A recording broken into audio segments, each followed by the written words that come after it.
What's up, everyone? Welcome to the podcast, a show dedicated to talking about all the poggers things in life, like music, content creation, and video games. I am one of your co-hosts, JesseKazam. And I'm Mike. Wow. Nice to meet you. Holy, you threw me off with that. Yeah, I got nothing quippy. What's or up? Sarcastic. What's up, Mike? That doesn't feel wow, right. That's weird. That's weird. It doesn't feel right saying. Yeah, no one. It's so funny. It's one of those things where like everybody calls you that, so it's not like weird for you to hear it, but I never call you that, so it's weird for you to hear. I'm just thinking about the like no one calls me that though. But like, if I had a normal full-time job, and people constantly calling out for me in like the office or whatever, that'd be one thing. But like my wife, we call each other like we have pet names back and forth. My wife, and then like, damn, that's actually so true. I'm there too. Go to, like my family's house, but I'm usually like at a table engaging in conversation, so no one has to say my name. So honestly, it's weird because I haven't heard anyone say my name in like probably fucking years, other than my father-in-law's Mike. They have two Uncle Mikes. One of her grandfather's Mike. Holy. So if anybody wants to talk to me, it's never Mike. Whenever I'm at their house and they say Mike, she's always talking to her husband. Yeah. My mother-in-law. That is not my wife. My wife's always talking to her husband. Dang. Yeah. My son has, my older one has like put together via context clues what our names are and put together that it's funny. So he'll be like, Jesse? And I'm like, stop. Oh, he's going through that phase. Stop. He's like, Jesse, could you come over here? I need your help. And I'm like, nope. I don't like this. It's weird. I remember the first job I had, I worked for my dad at the music store. We owned like a music store. We gave lessons, sold instruments and stuff like that. That'd be awkward in front of customers. Be like, yo, Dad. Yeah, 100%. He was like, dude, you have to start calling me Greg. And I was like, I don't like this. Yeah, it was weird. I would pounce on it. I mean, I call my dad Al all the time. Growing up, we called him Big Papa A. Big Papa A. And then like randomly, it's been years since he showed up in my chat, but his name on Twitch is like Big Papa A. Oh my God. Yeah. Did you ever have like a weird nickname when you were a kid? Like my parents called me JD for a really long time. My middle name starts with a D. And so it's so funny because it's so niche. No one called me JD. JD is such a like way off the cuff from like Jesse. I got Jay a lot, but like my parents called me JD for a really long time. Interesting. No, I mean, I was just Mike, like Michael to my fucking grandma, and then all my friends that lived next door to me, the three brothers. Yeah. The oldest one was Mike, so I was always Mikey. God, there were so many Mikes in your life. In 5th grade, there were 6 Mikes in my class. That's crazy. Out of like 24 kids. Yeah, no, I mean, it's just fucking. That was my 80s, like 90s kids. Everybody was named Mike. My friend group when I was like elementary, middle school, there were like 4 Jareds. Like everyone was Jared. Yeah. Jared is like and you have to wonder, because there's all these like hip new Zoomer names out there. Like everyone's calling their fucking daughters like Arya Stark or whatever, and you got to wonder if like Sansa. I mean, maybe Jared was in like, Leviticus or something, like every other like John, Luke, Mark, but you got to think like was Jared one of those newfangled? Yeah, dude, it had to have young been people names. Yeah. It had to have been. I heard that during the Game of Thrones rise, a lot of those names were popping up. What was her name? You gotta regret it once the last. That's what I was gonna say. I heard genuinely that there was a lot of like, I almost said buyer's remorse. That's not the right word. What was her name?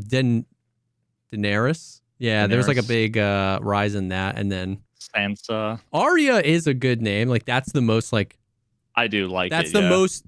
It's not a normal name, but it's the closest to normal. It's like unique where you're like, oh, Not like, oh, that's from Lord of the Rings or like a fantasy. You know what I mean? It wasn't like Legolas or Daenerys Targaryen. Arya's that works. I think it was a little bit not more common, but like I've seen Arya before with an I, not a Y. Yeah. But yeah. Anyway, yeah, no, my Hodor is going to be my son. Hodor. Hold the door, and then Smith, which is not my last name. But, or is it? Or is it? Well, what's up, man? How you doing? I'm sleepy, dude. I don't know. I had the last couple of nights I've not slept well. I've been having weird. I just keep having fucking like nightmares, just like weird, shitty nightmares. And then last night, I think I told you this before. I get bloody noses every day, at least once a day throughout the winter. Through the winter. Gotcha. Yep, that makes sense. It's either in the shower or I'm sleeping, and all of a sudden it's like from a dead sleep, I wake up and like, oh fuck, and there's just blood all over my arm and my pillow. And dude. And last night I got up and it was like a bad one, so I instantly got up and got really lightheaded. Dude, my shoulder's all bruised and my knees bruised because I literally walked into my door jam and I don't have my contacts in. It's dark. I was lightheaded and I'm panicking because I'm bleeding. Cluster. So I'm just like, oh fuck, oh shit. My wife's like, are you okay? I'm like, there's blood everywhere. What a cluster. That sounds awful, dude.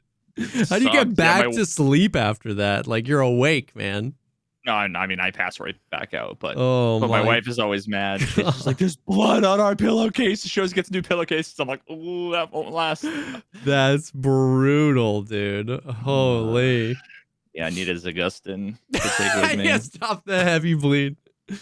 Oh, so what? How was drops? This week was drops. We did. Dude, it's so nice how they do it now. Actually, I've given them props. They did it. This is the second time they've done it this way, where you just sign up. There's a calendar and there's 2 shifts. Obviously the shifts depending on what your time zone is, but in EST it's 8 to 8 and 8 to 8. And so I got to pick. I picked 2 days. I'm always like, when they always announce drops like a few days before the signups go live, and I hop on it like really quick. Like I'm always like, I got push notifications on from when they post because I want to get in early and get my days, because my schedule with the wife and the kids. And so it's like, I got Tuesday, Thursday, 8 a.m. to 8 p.m. I didn't have to pull an overnighter. And it's nice because then on the other side of the world, the other people that want the other shift, because for them, that's the day shift, it all just kind of evens out. It used to be everyone had to do a morning and then everyone had to do an overnight. And so I like this a lot better. So I was able to lock that in early. So, but dude, yeah, I'm tired. I put like 75 hours into Tarkov and since wipe, which was Thursday. So in 7-8 days. But I mean, it's been like so Tarkov.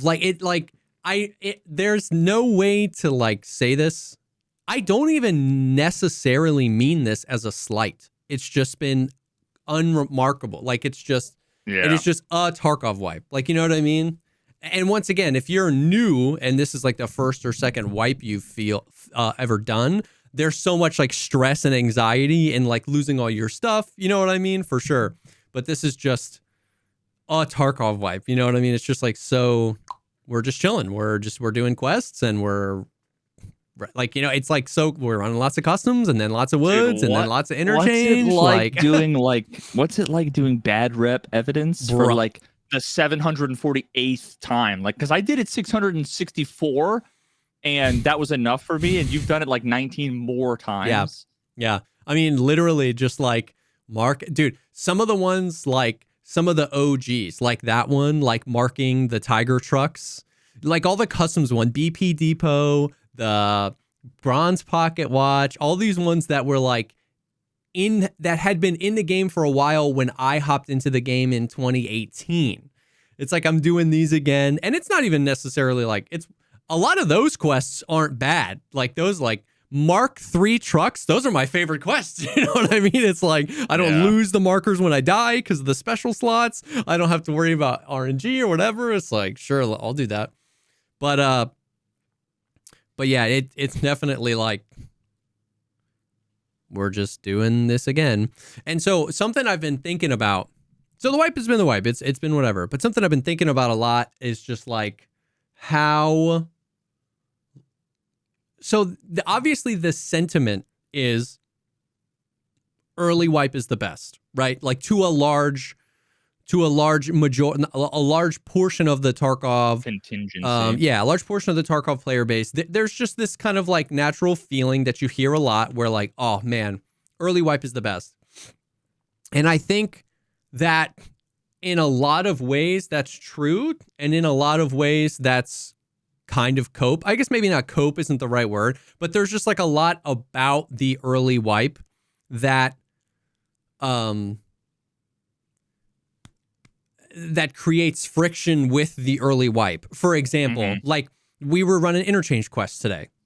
Because you know how it like staggers. Like once you get Ragman 2, boom, you have all your interchange quests, and then it's like you go mark the minibuses, mark the tankers, go get the books out of the bookstores. It just kind of like, so we're like, all right, let's run interchange quests.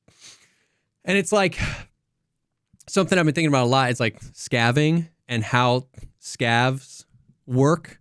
And it's like in AI scavs and player scavs make early wipe interchange just like AIDS.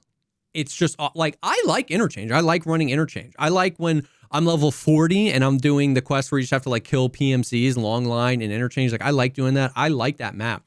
But it's so horrendous for the first couple weeks of the wipe because it has everything. It has 1 million filing cabinets. It has 1 million computers. It has all the food spawns.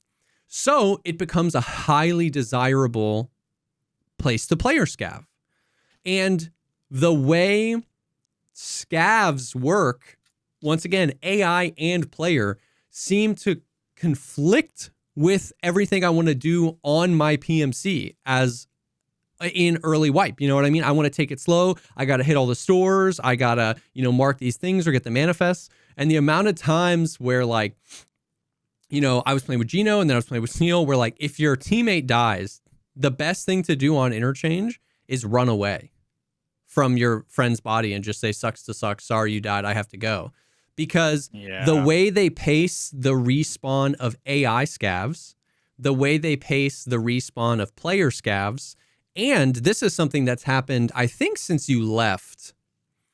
It's relatively new, but it's been in the game for a while. They like mad increased the magic radar for an AI scav knowing where loot is. So this is manifested in frustration a lot. If you're a player scav and you kill a PMC, scavs will run from like 3 streets over, beeline directly to the PMC body you killed. You might be healing and they'll pick up the loot. And now since you're a player scav, you can't kill the scav or you'll lose rep. They just have this like, there's loot. And back when they had pitched it, it was like, we want to make it more dynamic. We want to make the scavs actually like do more things. But it's just like idle, loot. And they'll run. They'll sprint to dead bodies.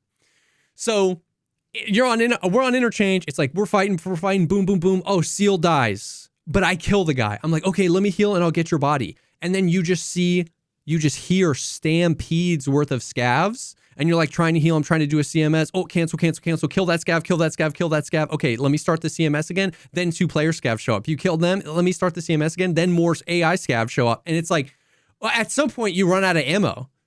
Like an impact nade from Mars just came into Mantis after I'd spent 10 minutes trying to lock it down. And there's just like nothing you can do.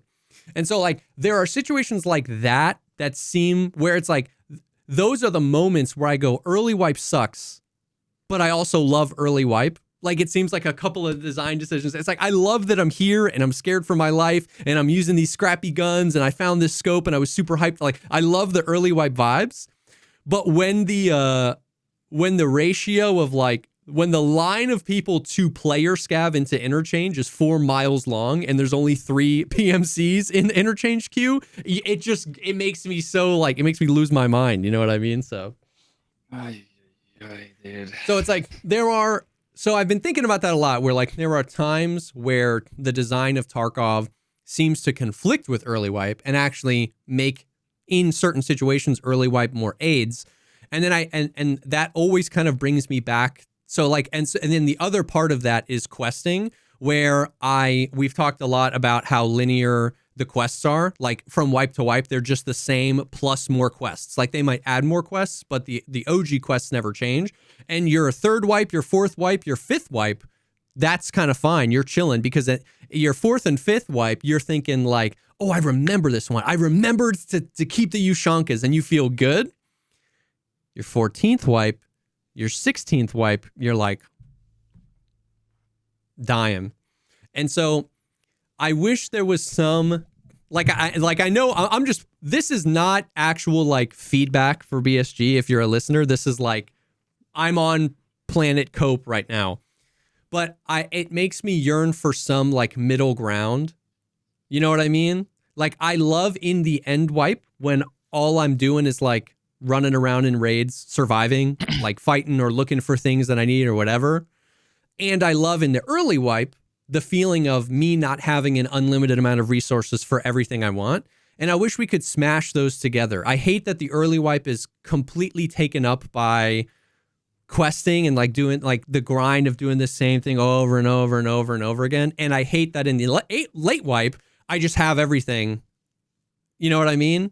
And so I yearn for almost like custom servers where it's like the traders are stripped back. I want to give that early wipe feeling, but I want it to be just go be free and fight each other and have fun and do that kind of stuff. I don't want to feel like I'm falling behind if I'm not doing this quest or whatever. You know what I mean? So I don't know. Did they ever add, I don't know if this was like a fucking fever dream I had. Did they ever add the ability to like make a checklist or like a required of like stuff you need list? Yeah. Of stuff you need. Yes, there's a wish list, and can you see it in raid? You can't see the list in raid, but if you have an item that's on your wish list, it has a special thing. It's got a blue border around it. And it'll so in raid. Yeah, in raid. And so when you're out of raid, if you want to put something on your wish list, you go add to wish list, and then a drop down comes, and you can say this is on my quest wish list, my hideout wish list, my valuables wish list, like whatever. And then in raid, there'll be a blue border around the item, and in the bottom right hand corner, there'll be a logo corresponding to like quest, hideout, whatever. So you can see as you pick up stuff. And in the bottom, they did this really well. And in the bottom right corner, if I pick something up on my wish list, it literally says item on wish list picked up in the bottom right hand corner. So it's like it does a decent job of being like, hey, you need this thing. And to make it not very tedious, there's a setting in the game that literally is just anytime I need anything for a hideout upgrade, automatically add it to the wish list. And so like, if I need tool sets and bolts and this to upgrade to workbench level 2, It's automatically on there. Then when I upgrade workbench level 2, those things fall off my wish list. And then the new things that are required. So like that feature, whoever was in charge of that, like you need to be in charge of more things because the wish of everything. Yeah, the wish list feature is nice. And it helps a lot these days, especially now because the Found and Raid hideout. Like just thinking back to it's been probably a year and a half since I have like hit play run on Tarkov launcher. But all I could remember like reminiscing about early wipe is how it got to the point where like this is one of those things that's like good but also bad. Mm-hmm. It's something that is like you kind of want to build into your game, but maybe in a slightly different way than some games like Tarkov at times do, which is like have you stressing out over gear. Like I know a lot of ARPGs are like this too, where it's like you have to pick up 8 million trash things because you need to take everything and disenchant it, turn it into dust, sell it to the whatever, right? Like you need, so you're just constantly like feel like you're doing all of this annoying sort of busy work. And all I was thinking about was early wipe. I stressed out in like an annoying way.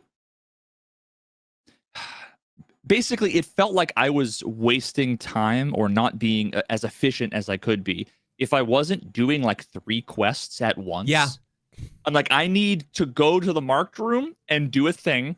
I need to mark these 3 things, and then I need to do a camera. So it's like I have. So then I'm like thinking about the routing and all this other shit, right? Yeah. While at the same time, on a separate monitor, I've got a big JPEG from Reddit of all of the quest items with an Excel spreadsheet that I need to fucking check mark off. Yeah. It was just like,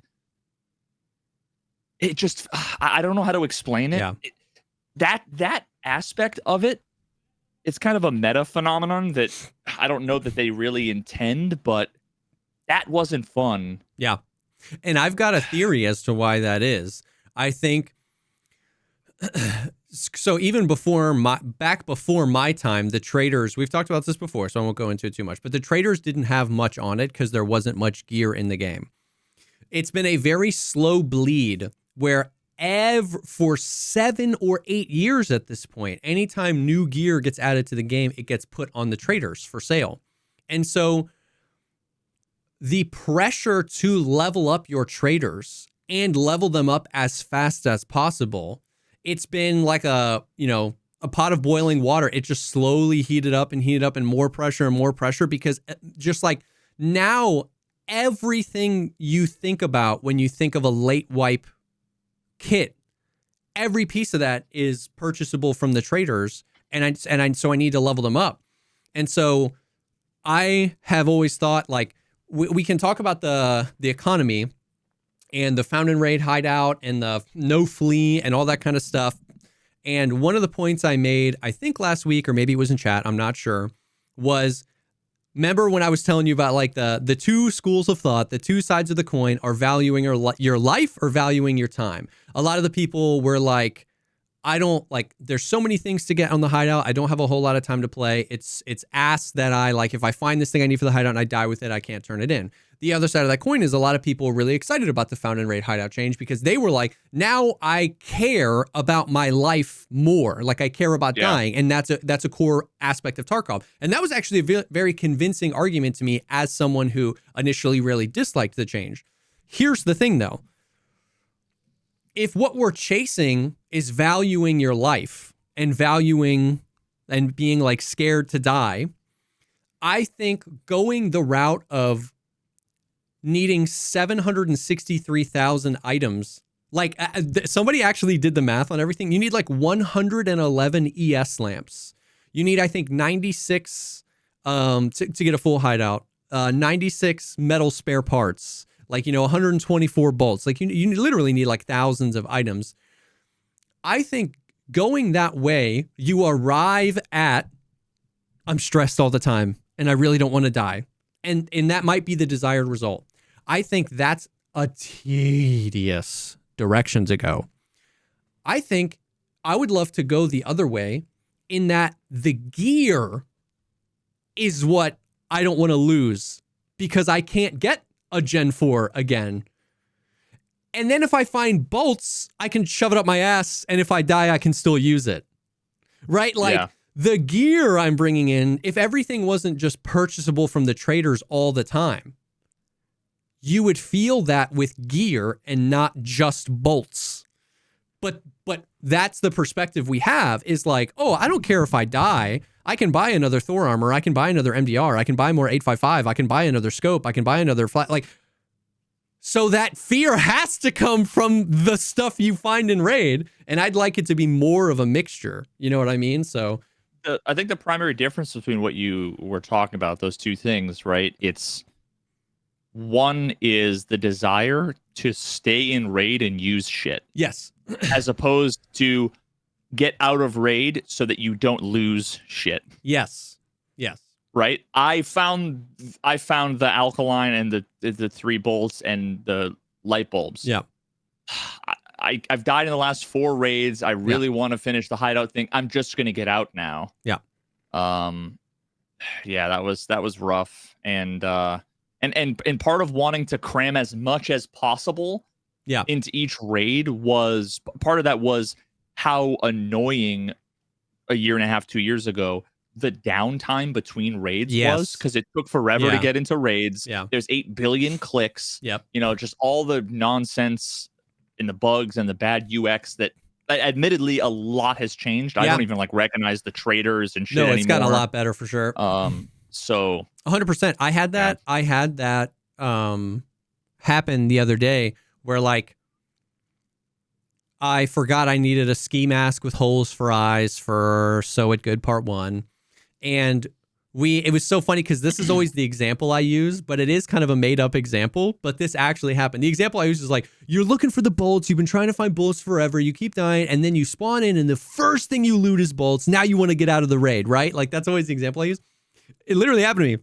Me, Ham, first raid of the day. We spawn in streets. 7 seconds after we spawn, we heard Schwozile. We turn, Ham kills the guy and goes, hey, he's got your ski mask. And I've been looking for that for 2 days. And so I was like, we need to get out. Like 7 seconds into the raid, I was like, we need to go. Like, I want to get out of this raid. And then we died, and I was like super frustrated. And it just didn't feel like the right type of frustrated. A lot of times when I die in PvP and I do something wrong, and I'm not saying the game needs to be focused on PvP, please hear me. I'm just using this as an example. There are times where I die and I'm so mad, but I feel that it's the right type of frustration where I go, I shouldn't have done that. Like I should have gone left and I knew I should have gone left, or I heard a guy and I doubted that I heard him and I knew I shouldn't have. I want to be mad at me, exactly, not the game. And I lost something I really didn't want to lose, and I go, frick, and I am mad. Like, I valued my life, and I lost it, and that's a good type of frustration. That's the frustration that made this game. Spawning in and just getting, like, random number generator, ding, ding, ding, ding, ding, the item you've been looking for 3 days spawns right in front of you. And congratulations, you won, now leave. Exactly. And then it feels bad on both ends. I did not do any work to get that ski mask, right? I didn't like put in the grinds to get it. It just spawned in front of me. And then I died to a guy who literally hadn't moved in like, which is whatever. Like if he wanted a rat, he can rat, but I died to a rat. And so it was like, I didn't put any work into getting the thing, but I got the thing and really want the thing. And then I had no control over losing the thing. And it felt like, yeah, this is a good conversation because that felt like empty. It felt hollow. It didn't feel like, well, that's Tarkov. Dying when I make a mistake or going to the wrong extracts because I forgot to look and check my extracts. You know, those are the things where you look inward and you're like, oh my God, I died and I lost that thing and it was my fault. I can't believe I did that. Or like that guy hit a nasty shot.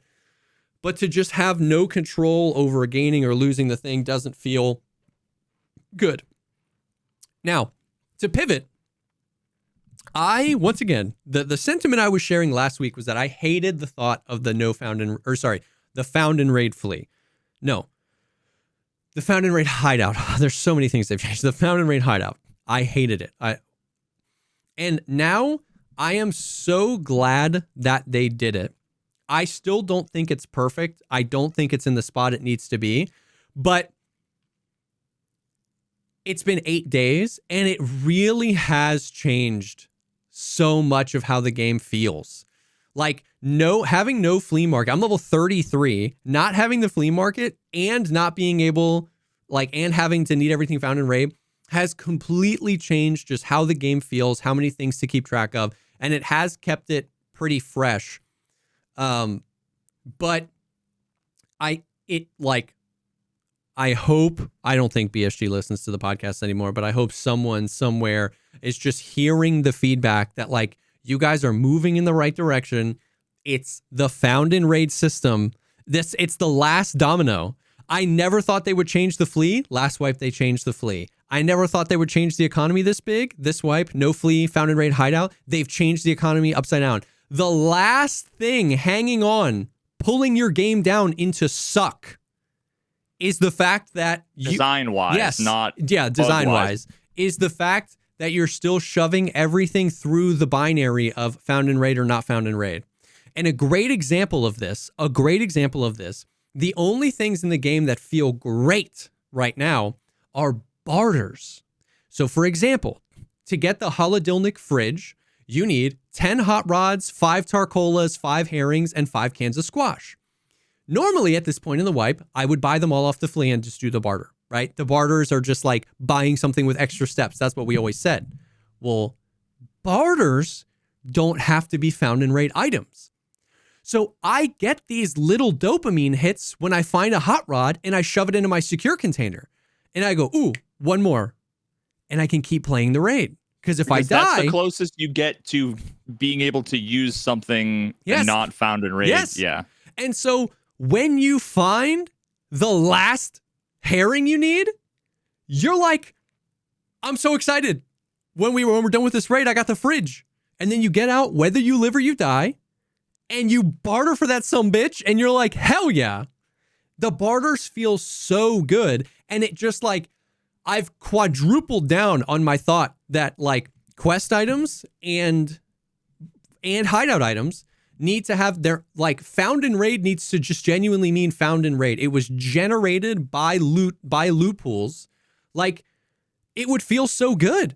Like the barters feel great when you barter for like a 60 round mag you need for a and what's great is that like it works in tandem right now with like so I needed Nixor lenses to upgrade the hideout to upgrade security to level 3, but I can craft the Nixor lenses in with the workbench, and those items to start a craft don't have to be found in raid. So same thing in the back of my mind, I'm like, I need a DVD drive and a red screwdriver, and when you find them, it's a good feeling, as opposed to when you find the last like bolt you need, it's not a good feeling yet. Because you have it, and then you die to a scav, or to a cheater, or to AI, or to rubber banding, or to the no audio. Like, we haven't talked about the bugs that are going on this wipe yet, but we sure will. You find that bolt you need, and you die to some bullshit out of your control, that feels really bad. Really bad. So, the barters feel great. I've, like, quadrupled down on this, like... dude, all quest items and all hideout items, like, almost should be found in raid only, but found in raid needs to change. And then also I think they need to like adjust some of the recipes for the crafts, because they were all made with the thought process of they're going to buy all this off the flea market. So that needs to change. But yeah, man, it's good. Okay. I had to go while you were doing that. Yep. I had to go check on something. March 3rd. Oh God. 2019. Oh, so, God. 6 years ago is when I did my Dear Nikita, an open letter to BSG about quest and game design, where I talked about how the found and raid system coupled with the design of the quests would change everything. Yep. And I sorted the comments by like newest first. And this was 2 years ago. Tarkov player from the future here. They disregarded all of this and somehow made the tasks worse. Cheers. No, God. Oh, fuck, dude. Oh, my God. Oh, my God. That's crazy. 2 years ago on a video from 6 years ago. Holy.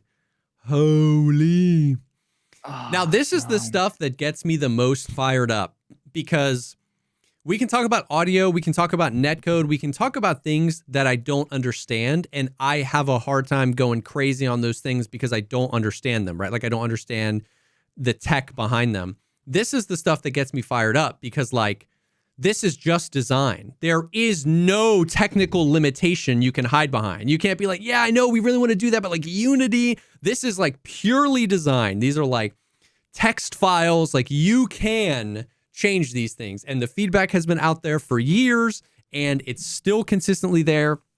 But what's in a small way rekindled the fire of like, I want to get this feedback out there, is how many things they've been changing and how many unexpected things.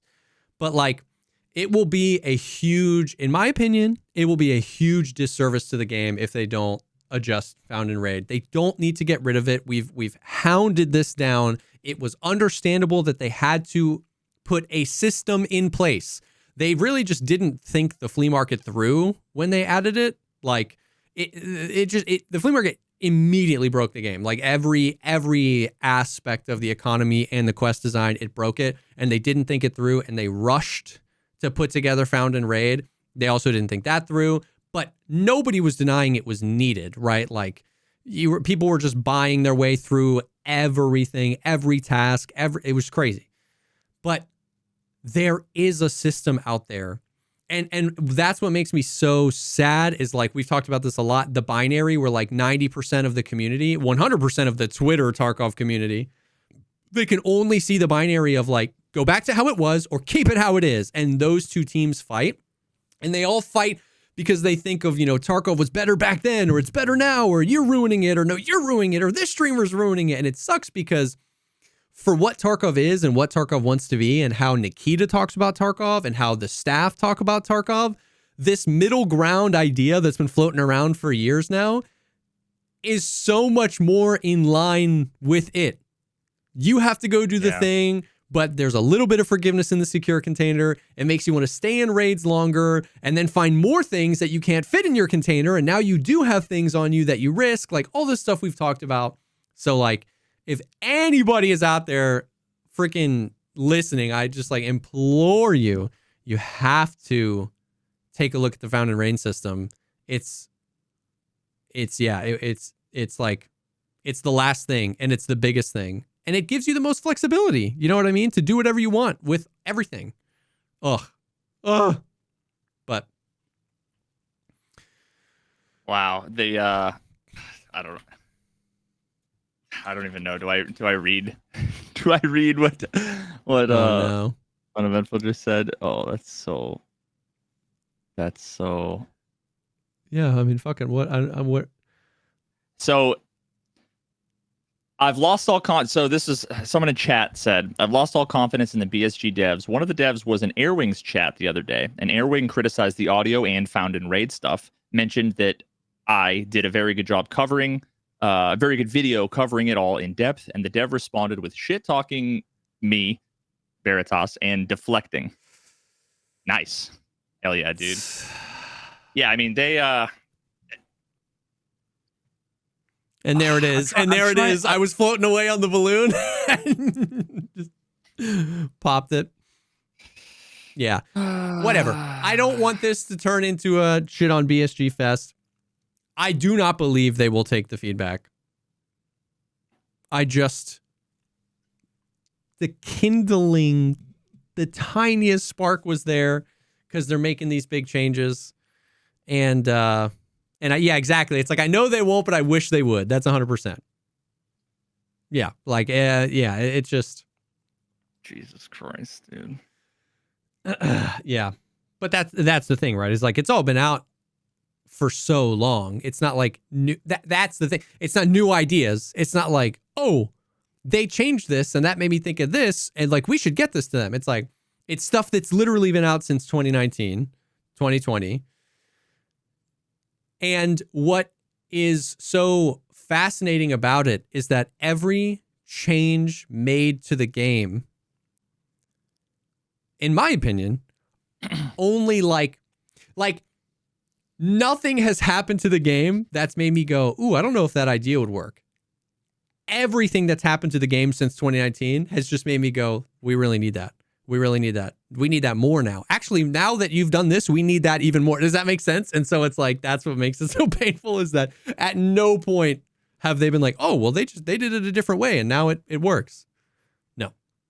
Just, yeah.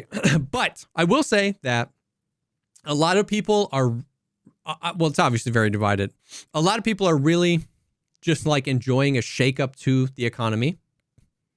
And a lot of people have like quit the game over it.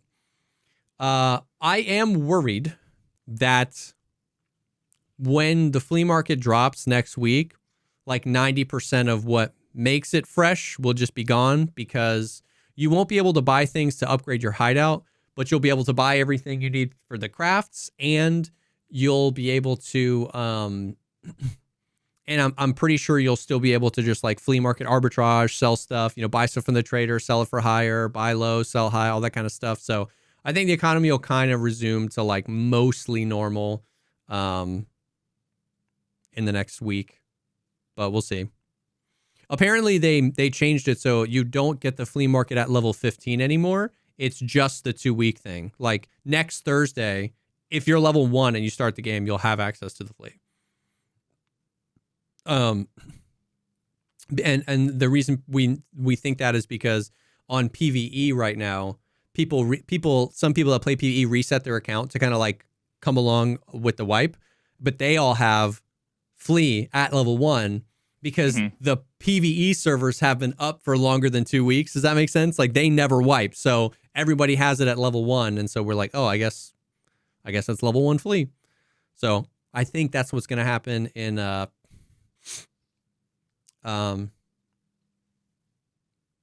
week when all that comes out. So, but yeah, man, I don't know. Well, I don't know, man. It's like a soft spot. You know what I mean? It sucks me back in because I know how good it could be, but yeah, I think the reality is setting in. Now, the bugs this wipe have been pretty crazy. Standard in that every wipe there's some bug that's like, oh my God, I would have never, like, you know what I mean? Something like you'll never believe this. So it's not like this is the buggiest wipe of all time, but it's just like a really buggy wipe. Do you remember back in the day where there would be the audio pop?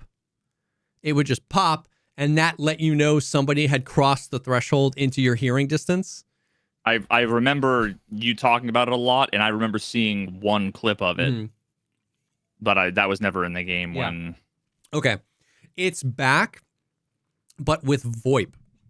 You'll hear like random, like clearly someone is saying something, and you get like a quarter of a second sliced out, and it's anecdotal, but it almost always means someone is like VoIPing and crossing into your threshold. I'm actually wondering if it's picking up their microphone, whether they're VoIPing or not, because it happens that frequently. I hear the... How often, like, if you think about how often would someone be VoIPing at exactly that distance? Exactly. That can't be. So I think it's just picking up, like, if you have VoIP on, it's like listening to your mic, waiting for you to VoIP. What are the people saying?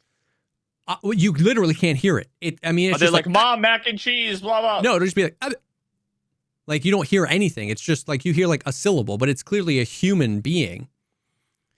And it's crazy. So I don't know if it's like Delta Force. There's a thing in Delta Force where we're all talking to our chats, right? Like not VoIPing, not like in-game chatting. But when the game finds a match, there's like a quarter of a second where all of our mics are hot and then they go down. Like we always laugh about it when we're playing Delta Force. It feels like that's happening in Tarkov, where if you have VoIP on, maybe like your mic is hot 24/7, whether you're pressing the VoIP key or not. And if you're talking while you're crossing the threshold, whether it's to your chat or to your mom or to your teammate in Discord or whatever, you get like a quick syllable of it. Weird. Yeah, it's weird. So at first I just thought it was like a bug, but I'm starting to think anecdotally that it is related to like somebody is in your vicinity now and they weren't before. Super weird. Gigabeef found this weird bug where like he was doing testing with a friend and like if he would put his buddy at like 150 meters away, right? And he would have him shoot an M4 once and he would hear the like distant shot. And then he would turn around and then have the friend walk farther away from him, periodically shooting. And you could hear the M4 being shot at an infinite distance. Like we know the cutoff point of like, with these headphones of an N-suppressed M4 is like 150 meters. He was like 950 meters away. As long as Gigabeef was still turned around from the original place, he can hear the shot, and the shot always sounds like the initial distance, the 150 meters.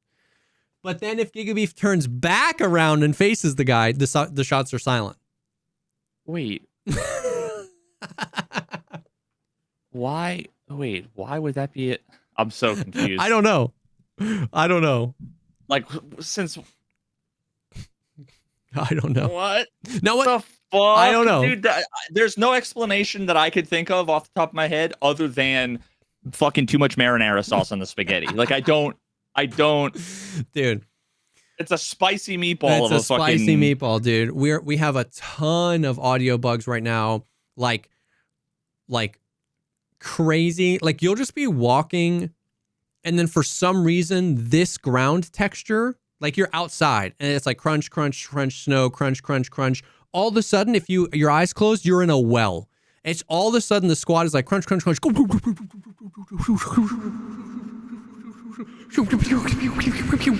And then we just walk 4 extra feet and it's all normal again. And it's like, what? You entered the shadow realm through a fucking portal, bro. In certain places, if you're running, like if you put a hard edge, like a wall, a building, a map barrier to your side, and you're running outside, your noise reverbs off the wall and you can hear the echo of your own steps. It sounds like you're running with somebody. Oh my but outside. God.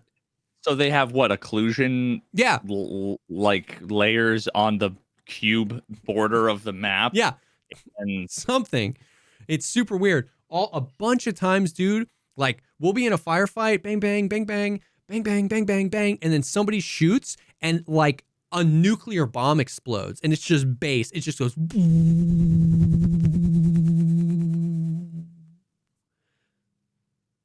And I'm like, did you guys hear that? And they're like, hear what? And I'm like, okay, well, like, I don't know. Like all week, 70 times a day, all week, one of the guys in the squad will just go, oh my God. And we'll go, what, where? And they'll be like, you didn't hear that? And then we'll be like, no. And they'll be like, okay, never mind. Just 70 times a day. It's insane. Brother, I'm calling it right now. This is some kind of fucking deep ARG where at some point you're going to like, there's going to be a weird light out in Shoreline. You're going to walk out to like the fucking marked hut out in Shoreline and you're going to look up and there's going to be a fucking fucking bro. UFO is going to come down and you're going to see okay with it. I'm okay with it. Beam down with like tentacles and shit. It's going to be like, oh my God. I think it was Red Dead Redemption. Was it Red Dead Redemption? Chad, tell me if it was Red Dead Redemption where it's like, it takes place in the fucking like late 19th century, right? Yeah. But there was like an area where you would go to where if you like walked into the cabin and like looked up, literally a UFO would really come. Yeah, like legitimately it was crazy, creepy. Maybe they're planning something like that. Dude, maybe, honestly. And like so someone in chat put it, and it's true. Okay. When the new audio works, it sounds cool. Like when the reverb works, it sounds cool. Here's the thing though. As far as I can tell, none of the audio bugs from the past 8 years that we've been lamenting, none of them are better. Still silent nades, still silent gunshots, still silent footsteps, that kind of stuff. And now, sometimes you're at the bottom of a well. Sometimes you're in the middle of a black hole. Sometimes you're on snow. It's roulette. Also, by the way, it's client side. So you hear the most like weird shit you've ever heard in your life and your teammates don't hear it. So it's like, if the positional audio was better, but we got some reverb bugs, it'd be like, you know what? What cool. But it's just more.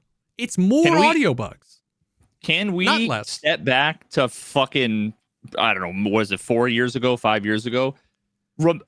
Everybody, let's take a breath and think. What was wrong with Steam Audio? Every now and then you heard what sounded like a key unlocking something across the map. Yeah. And everything else worked. Staircases were... Other than the occlusion shit on staircases.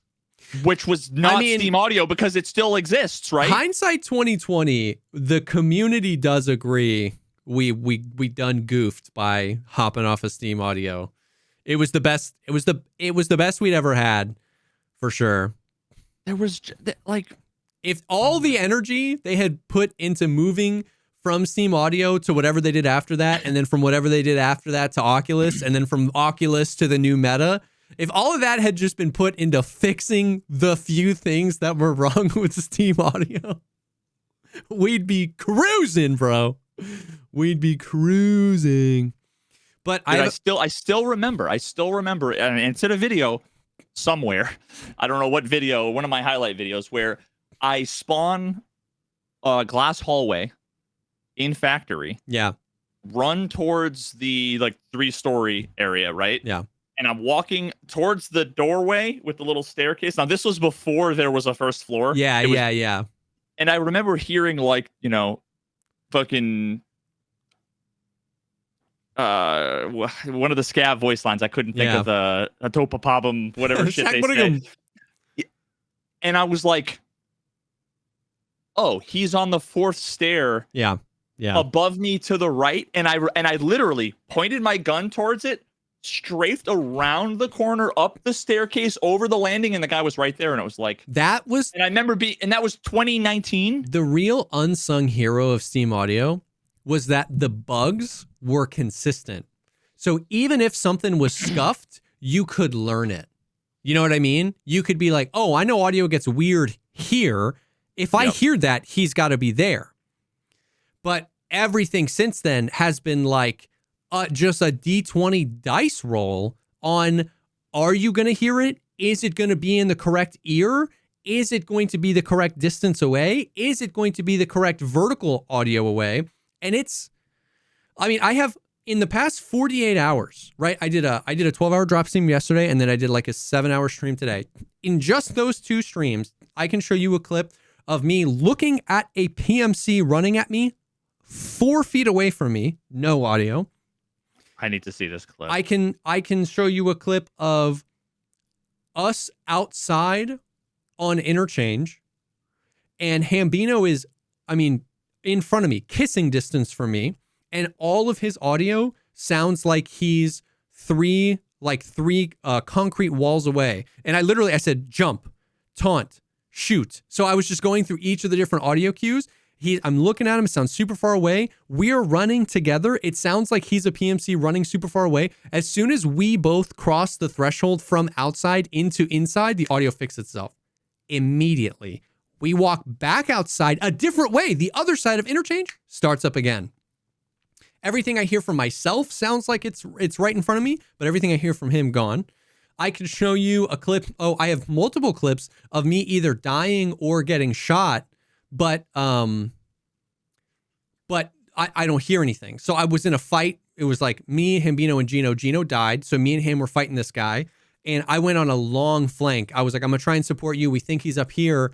And it was just like, dunk, bell rung, no audio. And I go, Ham, he sees me. I don't know where. Like, I didn't get any audio of the shot, and I didn't get any audio of the impact. It was just like concussion. So I was like, uh-oh. So I was like, I don't know what to give you. And then like today I died. There was 2 scavs in front of me. I killed one. I killed the other one. And then like a full second later, I just go.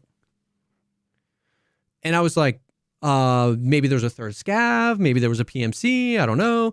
This is all just in the past 48 hours. So like we still have all of that. And sometimes the reverb is crazy. Now, once again, when the reverb works, it's cool. It's just we're back to the shit cake thing where like somebody showed up with like freaking sprinkles and it was like, bro, the cake's all fucked up. But I got sprinkles, and the sprinkles are the Jelly Belly freaking roulette where some of them are puke and some of them are, real sprinkles. And it's like, it just feels like a not the time, guys, not the time situation. And that's what the reverb feels like. When it works, it's good. It's a cool addition to the game. If in a world where everything worked, it would be so sick. Bean Boozle, that's the word I was looking for. In a world where everything works, it would be so sick. But it just feels like it's not the time, dude. It's on fire. Everything's on fire. We have to put the fire out first before we play Bean Boozle. So, what's Bean Boozle? Bean Boozle is like the Jelly Belly jelly beans. You get a bunch of them, and it's like the brown one is either chocolate or dog poop. And there's 2 brown ones in there, and literally, and it's a game you play where people play this willingly. Yeah, it's gross. What the fuck? Yeah. Bean Boozle. So that's what it is. It's like the cake is burning, the power is flickering, the stove is on fire, and then somebody shows up with a bag of Bean Boozles. And it's like, we should put this on the cake. And it's like, okay, yes, some of those flavors would be great, but how would we know? And the fucking cake's on fire. Like, that's what it feels like with the audio right now, the reverb. It was like, yeah, sure, I can absolutely concede that, like, this would be so sick if it worked. But it doesn't work, and the audio doesn't work, and I don't know what to do. You know what I mean? It's just like, it's just added more confusion to the audio. So, I don't know. What are some of the other bugs that have been going on? There have been some wackadoodle ones with the audio, definitely. Oh, unfortunately, now once again, this I'm really not sure. I we talked about this a little bit last week, and I would say it's like almost safe to say that it is Unity 2022's fault, but I don't know. But I'm consistently between 30 and 40% less frames on all maps. And you know how I had been telling you for a few months now, like back into last wipe, you would like spawn, and sometime within the first like minute or two, your frames would just like, it's just like choppy, and then it would kind of pick back up. That is still in the game. It's happening instead of just at the beginning of the raid. It's happening it's happening 30 times a raid, and the dips are lower. So like I used to go from 120 frames on streets to like 57. And when that happens fast, you can feel it. You're like, oh, you just like shake your mouse, you're like, and then you feel like and you're like back up to 120 and you're whatever. Now you're not at 120 to start with. I'm at 75 to start with. And I was on streets the other day. We weren't even in a fight. I was just walking through check. I saw 21 frames on my FPS counter in the top right. Just nuked. It's a slideshow. And then it sits there for longer than it used to. So it sits there for like 8, 10, 15 seconds. And you're like, what is happening? And then it just goes back up to like 70. So that's happening more frequently, more egregiously, and lasting longer. And then packet loss and rubber banding are also happening like 15, 20 times a raid. A lot of rubber banding, a lot of stuff like that. So I was talking with my mods about this earlier. Like the migration to Unity would like in some ways is considered a success in the sense that like Tarkov has been down the least this wipe than almost ever. Like, you know how every wipe it's like, oh, the game goes down for like 4 hours and they have to fix it. It hasn't been down at all. But the average performance of like every raid on every server for every client is like worse by a country mile. So it's weird. The performance is brutal. Brutal. Fucking yikes, dude. Yeah. I will say though that there's a new flavor to the cake. There's a new flavor to the cake. I will say, to balance this out with give props to BSG. You know, we're taking you on a roller coaster on this podcast. There have been more like updates this wipe. Like in the past 7 days, I think they've deployed 5 or 6 like patches. So this could be cope, but that could be Unity allowing them to work faster. It's probably just cope. Either way, we've gotten more patches to fix more, like none of the bugs I've talked about thus far on the podcast have been fixed, but a lot of bugs like a large portion of the player base was just like unable to turn in Jaeger's letter, therefore completely bricking your like ability to play, like to progress, right? Yeah. Or turn in this thing, or like, so a bunch of that stuff has been getting fixed much quicker than normal. I mean, there were wipes where like invisible players were around for like, 2 months or whatever. So that kind of stuff they've deployed a lot of patches with a lot of bug fixes that are like not optimization, more just like this quest is bugged or this trader is bugged or whatever. That stuff is coming really quick, but the performance is pretty bad and pretty chaotic. So you hate to see it. So once again, I will say that the like I'll land right back, and we can move on and talk about something else other than Tarkov. But I'll land right back on where we were last week, where if you're having fun, that's awesome. If you're new to Tarkov or you've taken 6 years off or whatever, and you're coming back and you're like, dude, this is great. That's great. You're really getting out of this wipe what you put into it, like what you bring to the table. If you're freaking frustrated about the state of Tarkov and the core pillars of the gameplay experience being untouched for a really long time, you are not gonna like this wipe. If you're new to the game, if you're having fun, if you're questing, if you're like, bro, I want to get cap of this wipe, you'll probably enjoy the shit out of this wipe. It feels like, outside of the economy stuff, it feels the most just like flat, I guess is a good way to put it. It just like doesn't, like, we're just cruising, going through the motions. So I hope they listen to the feedback about some of the economy stuff. It was interesting to see them change it. This time next week, the flea will be open, so it'll be interesting to see how much that changes how things feel different. And yeah, man, the performance, it's just like, it's just bad, man. It's just bad news bears. I don't know, man. So I saw a bunch of stuff like Nice Guy and a few other people posting, and I don't remember what the original thing was, but was it Nikita? I think tweeted, was it like Q2 How did I 2025? forget? Nikita tweeted a few days ago, just Q2 2025. And what did I say like 2 episodes ago when I was like, you guys know that, like, you know, it's like when you turn 80, you realize like, oh, the number of birthdays I'm going to have is less than the number of birthdays I've had. Yep. Yeah, you realize that when you turn 50, not 80. But yeah, like we don't have that many more, wipes or updates until, 1.0. Yep. Which means think about all the changes that are gonna happen. Yep. Or not happen.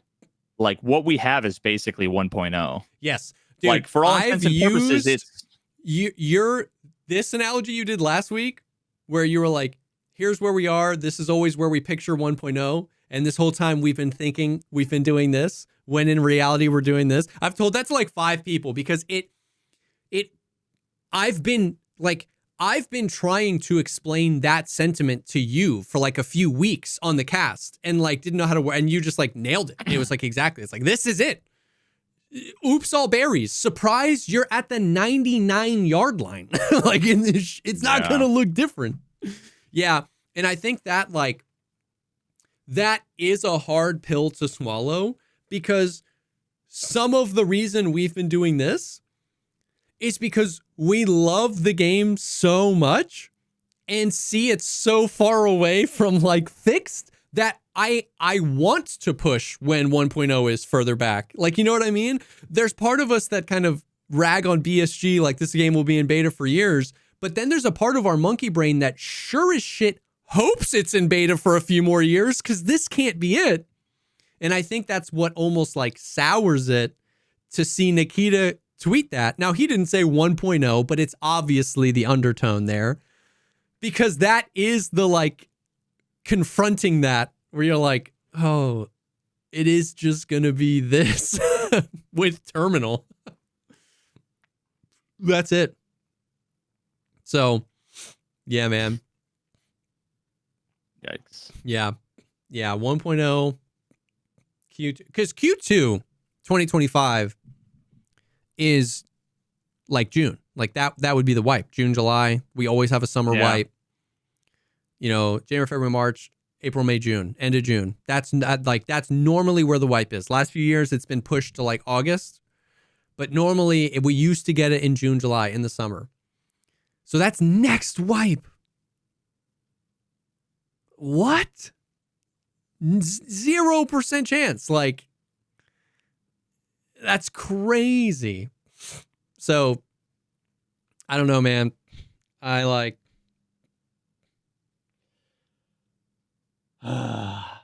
yeah. Yep. I really don't even know what to say. We've beaten the horse to death.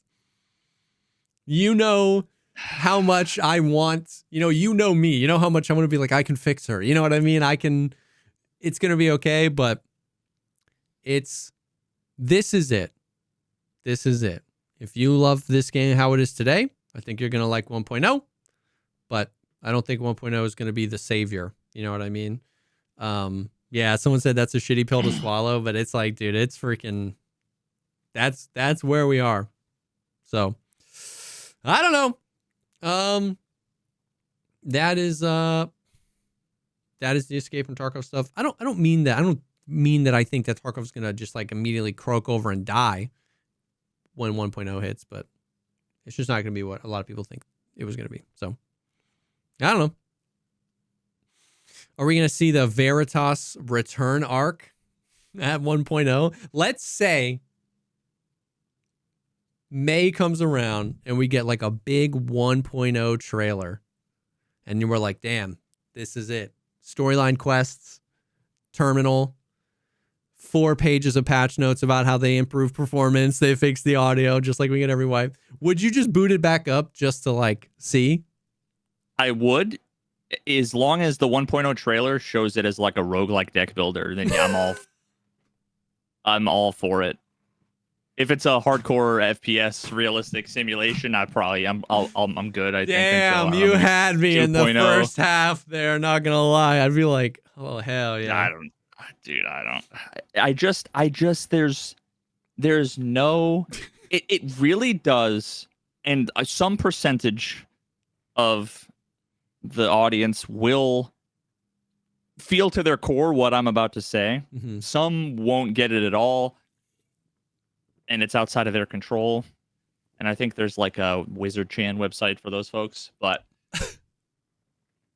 and only an even smaller subset of people know what I just said there. That it's like when you years later you're like happy in a great relationship and you think back to like 3 ex-girlfriends ago and someone's like, she was thinking about you the other day and kind of missed you, and you're like, don't you want to go get coffee with her? Like I can't conceive of anything that would make me be excited or interested again. Yeah, I get it. I don't like and it's like it's not you, it's me. Mm-hmm. Okay? Mm-hmm. It's not you, it's me. I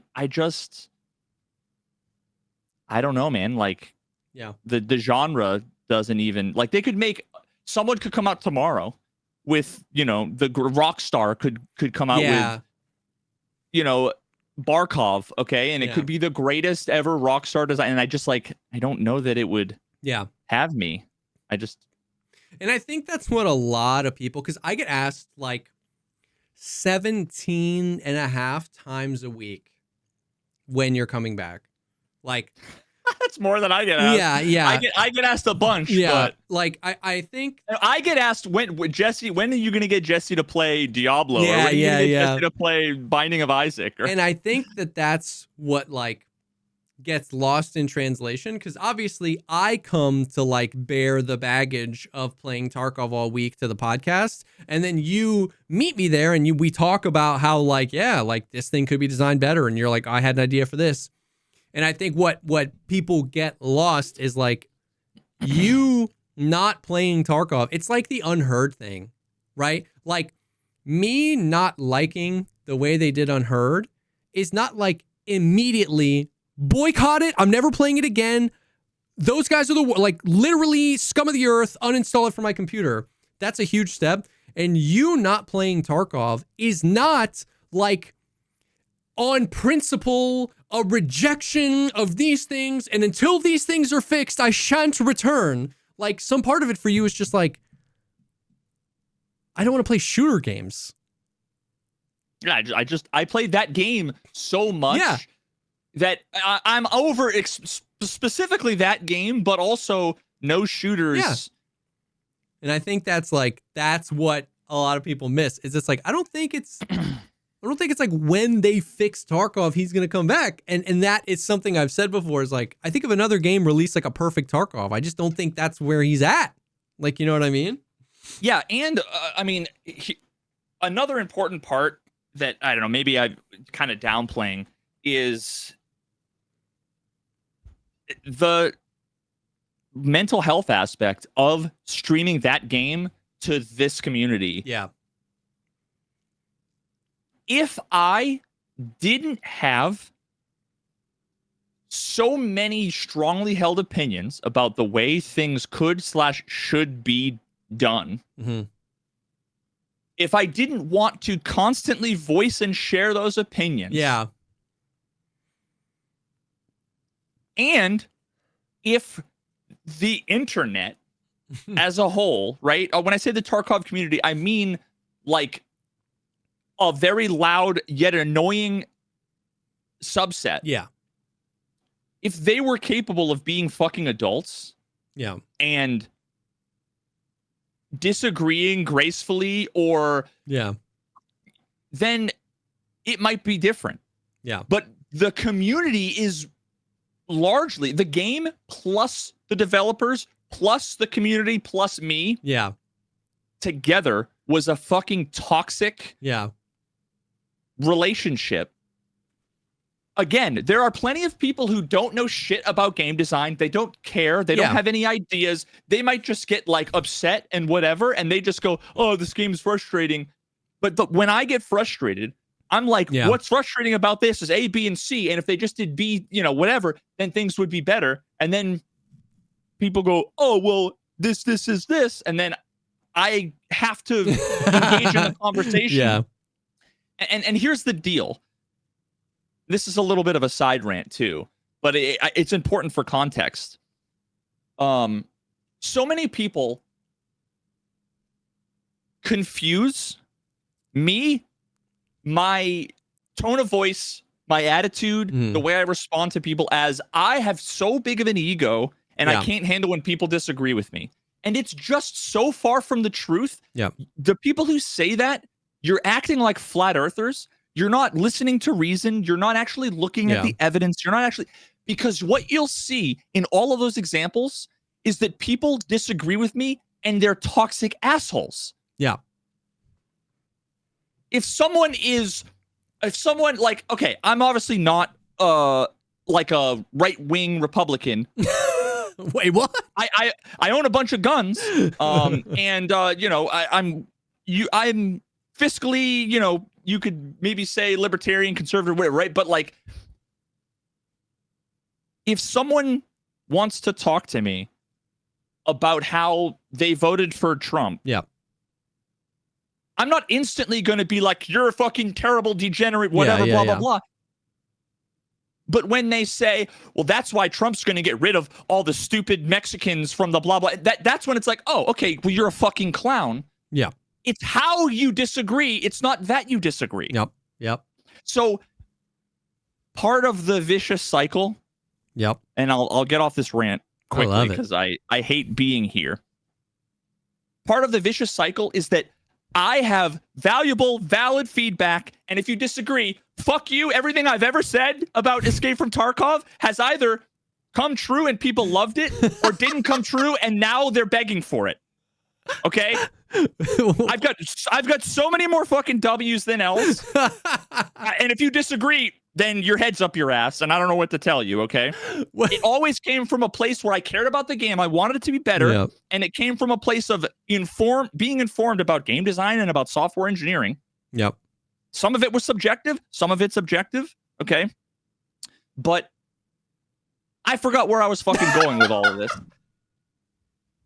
I think this started with like, why you don't, one of the reasons why you wouldn't want to come back and play, which is so funny because even just thinking about coming back and playing this game I'm already mad got us in a tizzy here. It's because all I ever wanted to do, well, when I got cucked and I got Tarkov'd, I bitched about it. Yeah. Okay. As we all do. Show me a Tarkov streamer that hasn't. A. Now, B, what would happen when I was frustrated is I would share my feedback that I would argue was valuable. Yeah. intertwined with me bitching and moaning, everyone does. Yeah. Okay, and if you are bitching and moaning about me bitching and moaning, I bet you've probably broken twice as many mice as I have playing the game. Okay. Yeah. So all I ever wanted to do was help and give my feedback. Yeah. And so many people in the community saw that as it's a skill issue, your ego, blah, blah, blah. You don't know what you're talking about. And if people are just going to be douchebags, which is being rude, condescending assholes, you get what you give. Yeah. Yeah, right? yeah. If someone wants to say, oh, it's a skill issue, bro, I'm going to say you were dropped on your head as a child before your fucking fontanelle hardened over, and that's probably why you are the way you are, not to mention the fact that your parents were genetically related before they got married. God. So it's not my fucking problem, right? And then, of course, now it's like, okay, I just went off on someone because I'm mad at Tarkov and all the pent-up anger about having so much fucking compassion and care and empathy. If you watch my fucking videos, so many of my videos where I was thinking, what the fuck are these developers doing? This is so fucking easy and brain dead. Why are they not doing it? Instead, what I said was, hey, man, we need to have compassion for these guys. Yeah. We need to think about the challenges and that they've done this well and they've done this well. So here's some constructive criticism and some positive feedback, as well as, some. And instead, so much of what I got was this guy just, dude, shits on everything. And we've said this before, but like you came to Tarkov just like too early. Like your journey 2 years later, your journey would have been like like completely on par with the average person's journey. Like it has been crazy to see that happen, where like the entire community was, including myself, by the way, like we disagreed about a lot of stuff back then. So I'm not even poo-pooing on other people, like including myself, was in like still like the honeymoon phase of Tarkov and just like, this is Tarkov, all this stuff. Like it's a beta. The game had only been out for a few years. So it was like all that stuff had us wrapped up in like, they're just going to fix it. Like give them time, let them cook. You know what I mean? And so you were just like out here and then you left and everybody arrived at the same shit. And it was like, oh no. And think about how much we disagreed on things. And it never, ever, ever got heated or toxic because you're just you're not an asshole. You're not a degenerate anonymous keyboard warrior, right? And it's amazing. What you'll never have, because I guarantee there'll be people in the comments, and that's fine. There will be people in the comments that will say, oh no, it definitely was his ego. I went into chat one day and I said X, Y, and Z. Yeah. If you want to say that, post your Twitch username and I'll go through your chat logs, bitch. Because I guarantee you're going to come in and you're going to say, wow, this cuck sucks at Tarkov. What the fuck is he still doing playing? And I said, wow, you're a clown. And I banned you and you got butthurt. And that's why you want to fucking make shit up. Yeah. The number of times I've seen people just make shit up about what happened. Oh, he came in, he called me the R word and, banned me. And then it's like, what are you talking about? Yeah. Like, this is clearly made up. And then nobody ever has. And then you pull up the chat logs and you're like, oh, I get it. Yeah. So like, listen, I'm also not perfect. Okay. I get frustrated and there are times where I'm in a bad mood. Right. Yeah. And I might come on a little too harsh to someone. Not to mention the fact that tone is completely lost in text. So I might read negative tone in a message that's ambiguous, and that might be my bad. And you know what you don't hear of?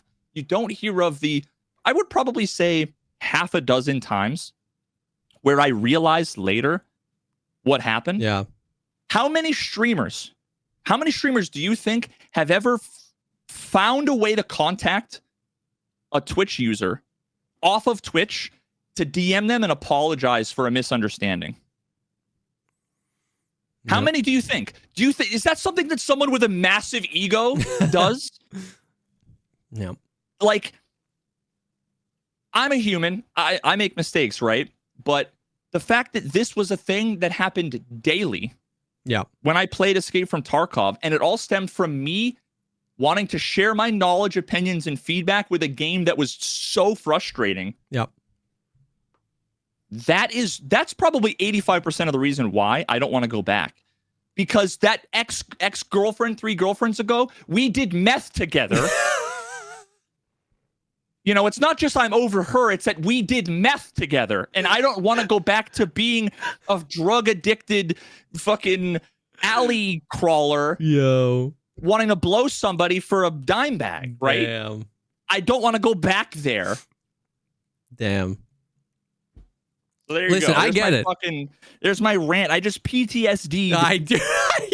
I haven't thought about how the fucking toxic, vicious cycle in so long. Bro. But listen, hey, I'm sorry I asked. No, I'm just kidding. But you know what? That's at least. Sorry, never mind. Well, at least you know what I mean, and you can recognize that, and life is better, and yeah, there's no reason to go back. Yeah, I mean, like the fact that I am avoiding making 10x the amount of money, having an infinite content engine. Yeah, like drops just came around. You know what I mean? You could have been grinding that. I could have even been over the game, but come back and milk the drops. Yeah. And yet I'm comfortable, ego-wise, stable enough to go, I don't care if I've got 35 viewers. Yep. The number of people that have come in, I banned 4 people yesterday. 4 separate people that came in and said, wow, drops are going off. You really fell off playing this game for 35 people. Yeah. If I had a big ego, I'd be real concerned about what everybody thought of my viewer numbers, and I'd be back playing Tarkov. Yep. And there are 2 versions of this story, right? There's one version where you see somebody playing Ballionaire or Binding of Isaac or Path of Exile and having fun and making content. And there is the other side where you see people in the Tarkov category who are not okay. Like, they are not okay. So I think you chose the right path, which is what I'm trying to say. Anyways, so that is what's going on in Tarkov. It hath wiped, it hath dropped, and we are doing our thing. What you been? I think about it twice a year when I open up my server backend for Battle Buddy. And I changed the calendar date for the wipe because there's the days. Oh, days yeah. I still do that. I still change. You can't say I do nothing. Yeah, you can't say I do nothing. You still update the app. Yeah, man. I go in and update I click on the calendar date. That's actually so funny. 9 days since last wipe. Yep. It's the one thing I wasn't able to automate. What have you been up to? I saw you've been playing The Binding of Isaac. Yeah, I've been playing just a bunch of roguelikes. That's an older game, right? Or am I tripping? It's older. I don't know when it came out. So I played Ballionaire a ton, and then got into PoE 2, and then that kind of I just kind of had enough of it until I don't know, some kind of update, new characters, new something. I don't know. It just didn't really bite into me quite yet. I'm sure I'll probably jump into it again. Yeah. So then I started also playing Ballionaire. Yes, we talked about that on the Patreon episode. Yes. So I started playing Ballionaire, which is basically it's a dumb name. The art style is, for anybody who ever played Parappa the Rapper, I have to speak to like the developer of this game because I need to know if his art style is at all inspired by Parappa the Rapper. Did you ever play that game on fucking PlayStation? The Rapper, no. It was a rhythm game. Okay. It's just like and it was all, I don't know if you've watched Northern Lion play Ballionaire at all? Have you seen any?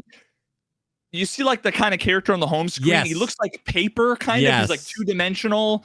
That's how that game was. And all I can remember is like the first level. You're like this, I don't even know. I think you're like a dog or something, but kind of looks like a person. And the one of the levels, I don't know if it's the first level, it's like you're in like a dojo, and the guy's like an onion though, I think, or something. And all I can hear is kick, punch. It's all in the mind. And you just hit like X, triangle, square.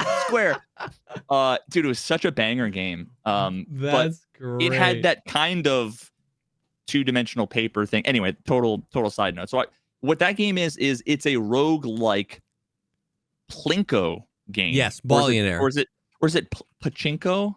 I thought it was Plinko, but now Plinko versus Pachinko. What's the difference between Plinko and Pachinko? Let's go on Quora, LOL. Yes, Quora. Pachinko mostly. Okay, yeah, I don't know. Never mind. Fuck Quora. Plinko is from Price is Right. Oh. Anyway, so it's the thing where imagine like a triangular shaped thing, right, with little pegs, and you drop the ball and it goes bang, bang, bang, bang, bang, right? Yeah, but it's a roguelike. It's where people hit rock bottom with gambling. When you see them throwing $250 balls there, they need help. They need help. I can't fucking imagine. They need help. But yeah, so the way that game works is there's a certain score you have to meet, and there's all these different thresholds and kind of challenges or whatever. But basically, what you're doing is almost like you're drafting pieces to put on the pachinko board, one at a time. There might be like pinball, like bumpers, like bouncing back and forth. There's all kinds of different things. There's all kinds of different synergies. You can turn the ball into like a fireball or a water ball, and they can pick up items on the way down. One of my favorite portals things, where it hits a portal and then goes back up to the top. Teleporters. So one of my favorite like things to do. I tweeted this. This is a deep cut that 17 of my followers understood. I tweeted Dart Trap plus Wyvern plus Spell of Blight in 2025 is the new Full House. And then I mentioned Local Thunk and New Object, the developer of Ballionaire and Ballionaire, because the developer of Ballionaire said that Ballionaire was like his favorite game of the year. Dang. Now what I just described there is, I don't know about you, but when I'm playing Ballionaire, my default is to either go for full houses or flushes. It's like, I don't know why. It's just flush maxing 24/7. But so one of the things that you can do in the game is there are different item kind of subtypes, and there's something called an attackable, which is when you hit it, it has like life points. When you hit it, it goes down, and when it gets to 0, something happens. So there's one that's like a goblin that when you hit, what he does is he explodes and he lets out fireballs and rock balls. So of course those turn into balls that hit things all the way down.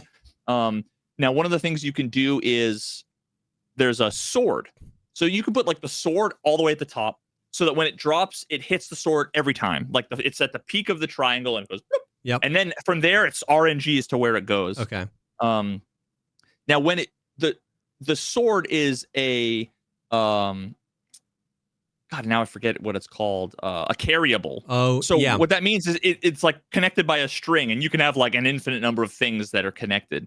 So what that does is when the sword hits an attackable, it just does an extra point of damage. There's another thing that's a hammer that when it hits something that's an attackable, it'll automatically do the damage to an adjacent attackable. And then there's another thing called Dart Trap that basically when you hit it, it shoots arrows from the left and the right side of the screen.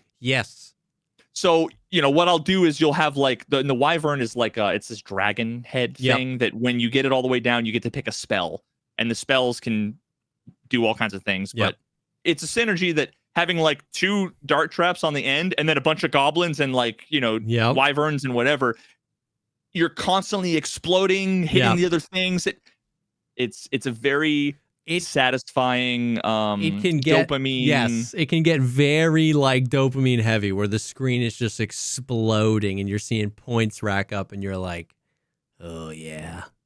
Yeah, it's a lot of fun, and it's one of those, like any roguelike, it's very, very different, very kind of determined on what you get in the RNG for the first 4 or 5 choices. It's like, I guess I'm doing a full house run. This is like, I guess I'm doing an attackables run, or I'm doing a food run, or because there are all kinds of things. You could pick up bread and tomato, and if you like then hit the mouth, then it makes like a meal, and then the meal, like there's all kinds of crazy stuff. It sounds so weird, super goofy, but it's just a fun, addicting roguelike that unfortunately they don't have it on Mac. Otherwise, I'd be able to play it like on my laptop in bed, like I do Ballionaire.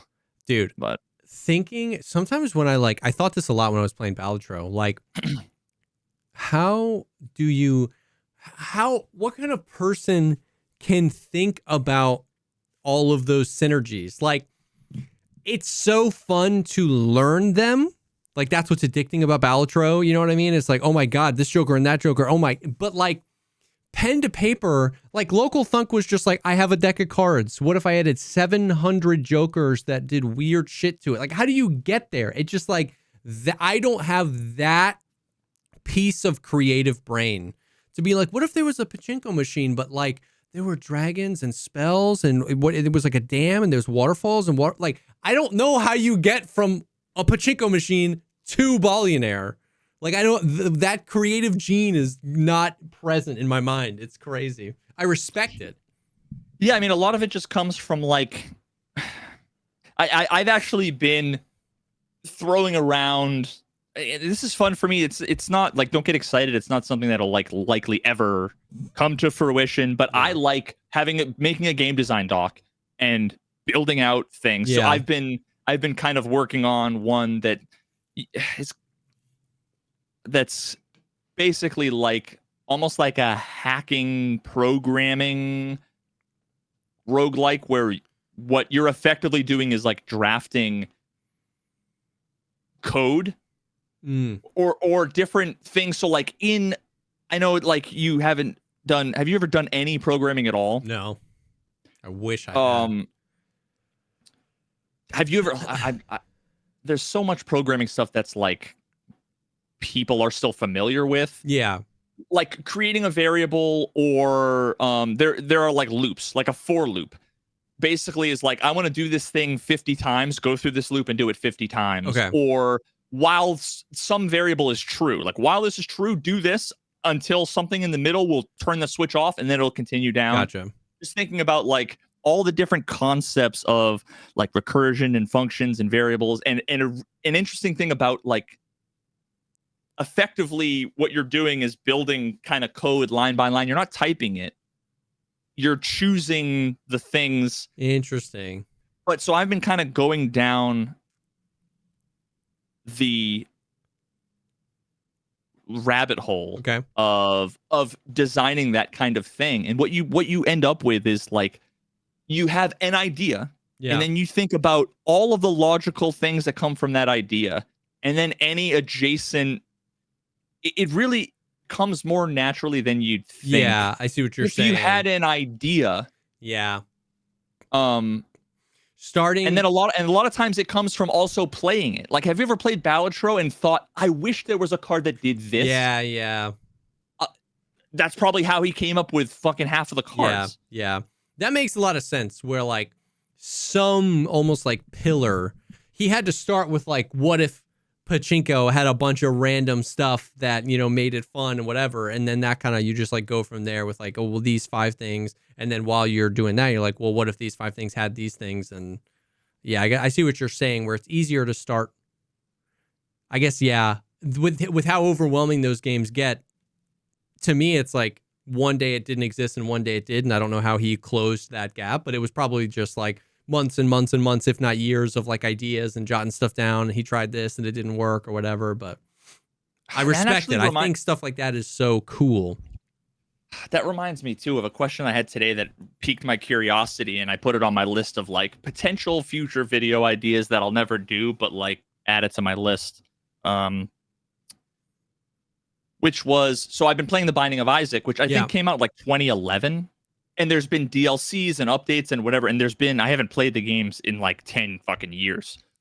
I got one of the achievements called Real Platinum God, which is basically like you did all the things with all the characters. Damn. Back in the day. And what back in the day when The Binding of Isaac Rebirth was like the latest version. Then there was like Afterbirth, then Afterbirth Plus, then all kinds of. Now they just came out with a thing where it's like co-op. Interesting. So, oh, fuck, I forgot where I was getting because I'm distracted by someone who's telling me how to code in chat.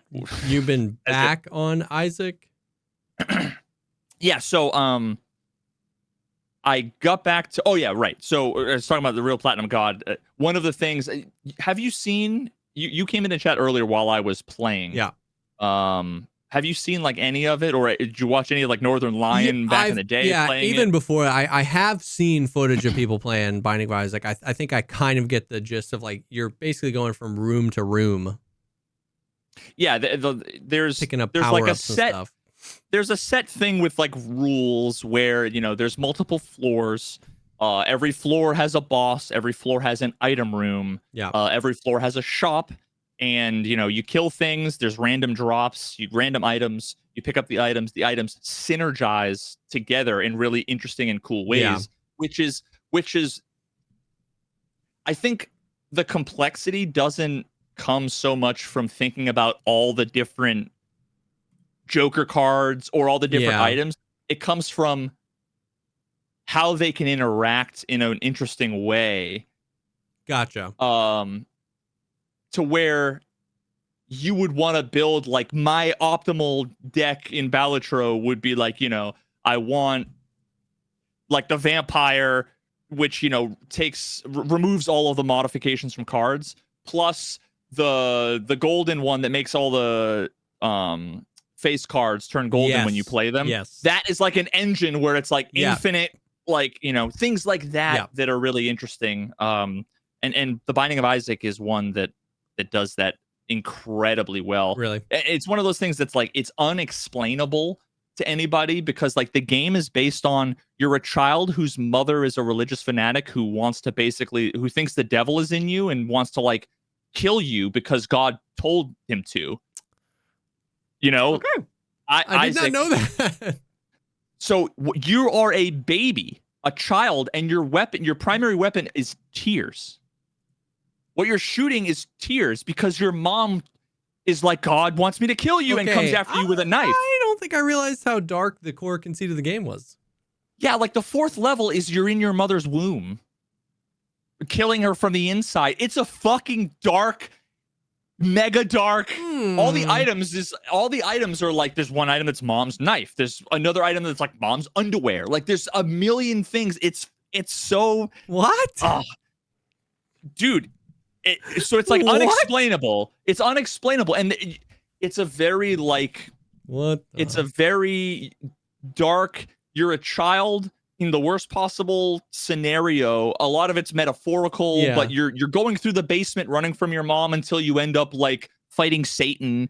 And after you kill your mom, and then eventually you go up into heaven and you kill yourself. Like it's this crazy symbolic thing. And I don't even know the half of it because apparently someone just recently came out with a video. Some of the DLC they've added more lore. And the only lore I know is like from what you get in the cutscenes. But when you open up The Binding of Isaac, it's like Isaac's mother wanted to kill him because God, it like literally tells you the story. What the hell? And apparently there's an ARG. I didn't know about it. Oh my God. But so there are crazy, really cool, super fun synergies. I'm not even going to give any examples. The game is one of the best games ever. I would very much recommend it. So I've kind of been on like a roguelike arc. Yeah. One of the things I noticed, circling back to like the 17th thing that I was thinking of, there's something with roguelikes. There's a third one I can't remember. A lot of them incorporate tarot cards as a mechanic, like Ballotro, right? Yep. There's and I don't know why. If there's like there's got to like I need to do a history of like why does every roguelike I play have tarot cards? It could just very well be that like maybe it was Isaac that did it first as a random mechanic. Yeah. And now everybody's kind of doing an homage to that, or maybe it was some game before that, or maybe there's some other, I don't know, but like Ballionaire has it, The Binding of Isaac has it. There's another third game. I want to say it was one of the games, not like Pony Island or one of those games, but there's some other game that also is a roguelike that has tarot cards. And I need to know why. Interesting. Why do roguelike games use tarot cards? Tarot cards and playing cards in RPGs essentially boil down to flavored random generation. Yeah, that's what I was gonna say. It's like, is it just a familiar thing where like a lot of non-roguelites will use like playing cards because it's like there's 52 of them, everybody understands it, and there's a little bit of RNG into which one you're gonna get. So if you're already familiar, yeah, so it's like it's a familiar thing. Tarot card is nice because it's like one step removed from playing card, right? Like you don't have to. Everyone is like aware of them, but nobody knows. So it's like it's a real fertile ground to like plug in whatever lore of your game or whatever you want into it, because very few people like know. I couldn't name a single tarot card, like a real one. So every movie. Oh yeah, you could. I mean, the tarot cards in Ballionaire. Are those real? Same ones, like yes. Hermit and. But I'm gonna name to you all the ones in The Binding of Isaac. Hermit. The Hierophant, Death. Those are the tarot. Yeah. Oh, I didn't know that. The Joker. Fool, yeah. Or sorry, the Fool card. Yeah, that's just tarot. Oh, I thought each person was just making it up as they went and calling them tarot cards. I believe. No, so that's why I'm so curious. They all use the same. So like, let me look. So the tarot cards, playing cards, and early tarot like games, early tarot decks, etymology. Oh, come on. Is there like a list of really interesting? The deck of 22 major arcana. What the fuck, dude? Huh. Let me. But yeah, so it's funny where it's like I wonder how much overlap there is.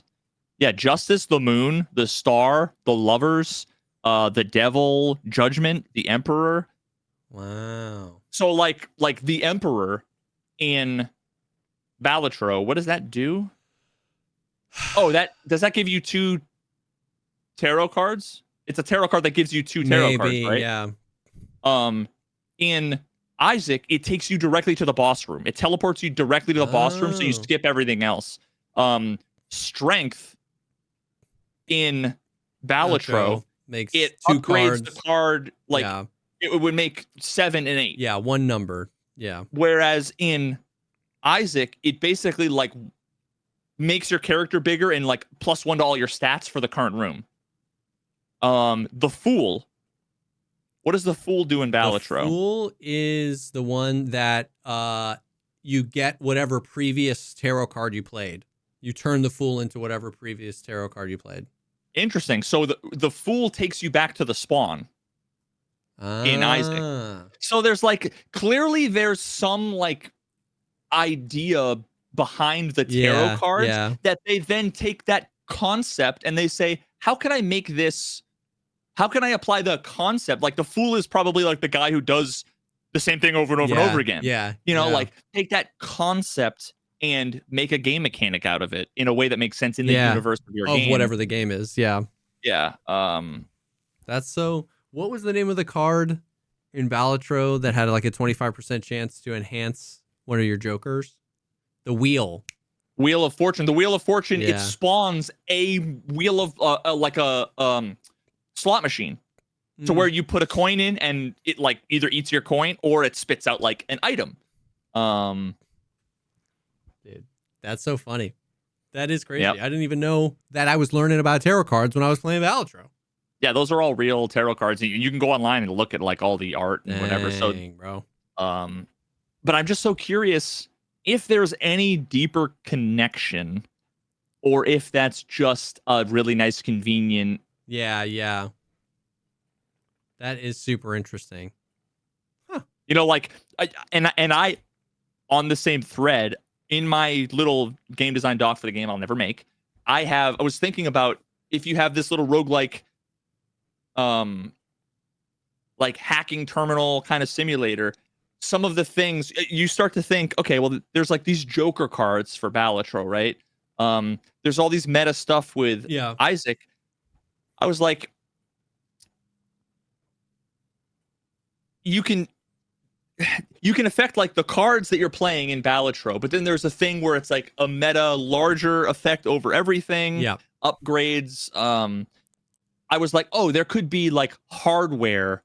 Like imagine there's floppy disks. When you put a floppy disk, you insert it in. That is like a Joker card. And I was like, oh, you could literally have the floppy disk be the tarot card. Yeah. And it would look like an old 90s game where you put the thing in and now it makes it so that all your loops happen twice or something like that, right? Like it really does become an easy way of like print mechanics. Easily without having to really think too hard about it. That's super interesting. Yeah. That's cool. So, anyway. Damn. Yeah, so I've been playing Rebirth. Actually, sorry. Not Afterbirth, not Rebirth. It's Repentance now. I've been going through and I started a new file, and I've just been going through and there's a million. Now there's like a bunch more bosses, but there's like there's easy difficulty, there's hard difficulty, which is harder, and then there's like a greed mode, which is a separate thing where it's basically like,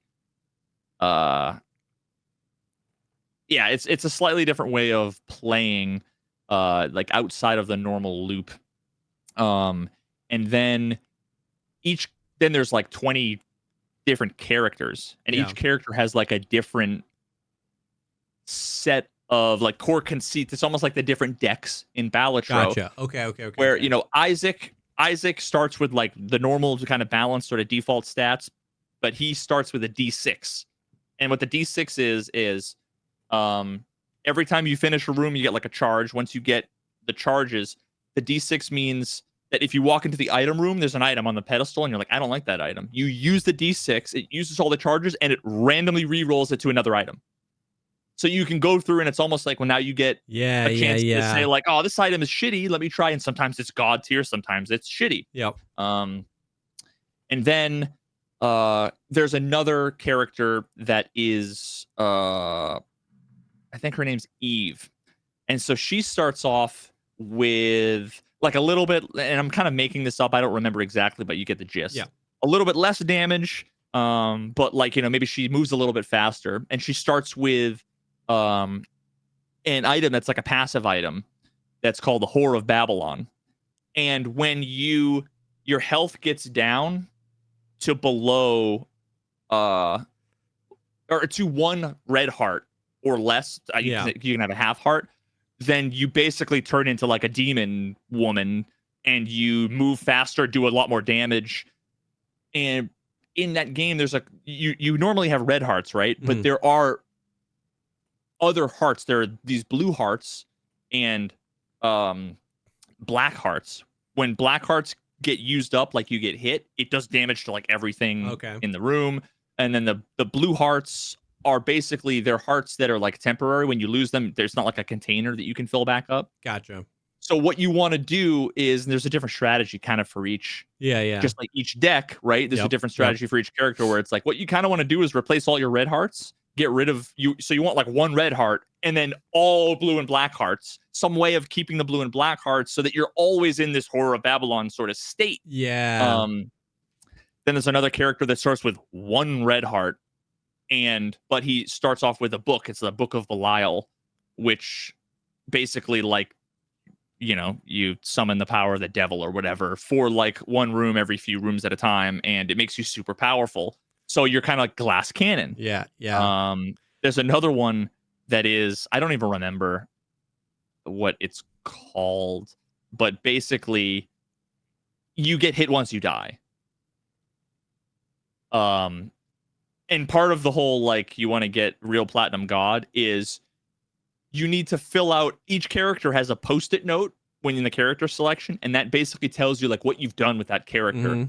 So you need to like beat Mom, the Devil, Isaac, Hush, Greed, Normal, Hard, when all of these things, including the character where he gets hit once, you die. And I don't know if you've ever seen some of the bosses. It's bullet hell. Yeah. Infinite fucking bullet, Yeah. you know. So that was one of those ones that like took me hundreds of hours to just finish the last thing with the character to like, to whatever it was at the time. But it's like you kind of need to like you spawn in, you hold R to restart, which every roguelike needs to have the feature where you fucking hold R and it just insta restart. Yeah. Ballionaire doesn't, and I'm pissed. Ballionaire has it, but Isaac also has it. And you literally hold R, and it's like, is there an item room right next to me? Yeah. And if there isn't, it's like R. Just so you can walk into the item room, and it's like you're looking for one item. There's one item that I remember I was looking for. I forget what it's called, but what happens is if you stand still for like a half a second, you become invincible. And as long as you don't move, you can't take damage. And I need that item. It was either that or another item that maybe it was Holy Mantle, I think, that basically was like the first damage you take in every room gets negated. It's like without those two items, it's not even worth trying. Yeah. Because you're gonna get hit once. That's crazy.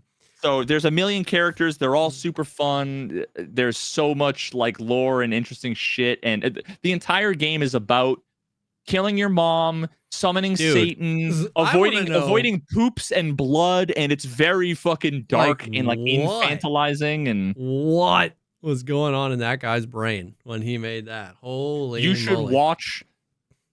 Did you ever see Indie Game, the movie? I don't think so. Oh my God, this is one of those ones I was like begging you to watch. So there are three. It's a documentary from back in the day where they cover the development of 3 indie games. That's right. Okay. Super Meat Boy. Yes. Which was the guy who made Super Meat Boy. The 2 guys are the ones that made Isaac. Edwin McMillan, and I forget the other guy's name, unfortunately. So those 2 guys, talking about Binding of Isaac. Another guy, the guy that made that game Fez. Okay. It was like a 2D platformer that had like a interesting kind of like rotate 3D. Okay. Yeah. Now he turned out to be like the heel because he was like a crazy, egotistical, narcissistic, crazy person. At some point he says like he's going to kill himself if he doesn't finish the game. They're like, what's going to happen if you don't finish the game by the deadline? And like, that's what he says. It's like, bro, whoa, what the fuck? Like, tone it down, my dude. Jesus. And then who was, oh my God, I'm blanking on the guy, Jonathan Blow. Oh, yes. Because he made Braid. We had him on the cast. So he's the other one that they talk about because it was him making Braid at the time. Dude, it's such a great documentary.